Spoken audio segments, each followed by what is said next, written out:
safety, something that I want to make sure the American public understand.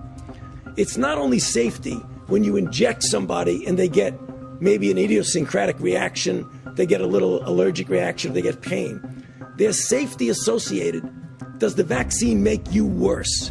And there are diseases in which you vaccinate someone, they get infected with what you're trying to protect them with, and you actually enhance the infection. It's the worst possible thing you could do, is vaccinate somebody to prevent infection and actually make them worse. Dr. Fauci says he thinks this could be done as early as 12 to 18 months. That's really optimistic. Do extensive testing of this vaccine before you put it out there into millions of people, because I think there now is this kind of break the glass mentality of full speed ahead, cut the corners you need to cut. And I really, really, really hope we don't do that, because especially for a vaccine that you may be giving to tens of millions of people or more. Vaccines have to be tested because there's precedent for vaccines to actually make diseases worse.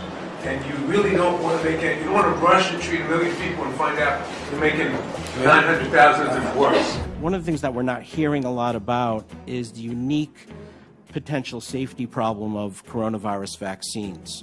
This was first found in the early 1960s with the respiratory syncytial virus vaccines. Some of those kids who got the vaccine actually did worse, and I believe there were 2 deaths in the consequence of that study. Because what happens with certain types of respiratory virus vaccines, you get immunized, and then when you get actually exposed to the virus, you get this kind of paradoxical immune enhancement phenomenon. And we don't entirely understand the basis of it, but we recognize that it's a real problem for certain respiratory virus vaccines. That killed the RSV program for decades. Now the Gates Foundation is taking it up again. But when we started developing coronavirus vaccines and our colleagues, we noticed in laboratory animals that they started to show some of the same immune pathology that resembled what had happened 50 years earlier. So we said, oh my God, this is going to be problematic.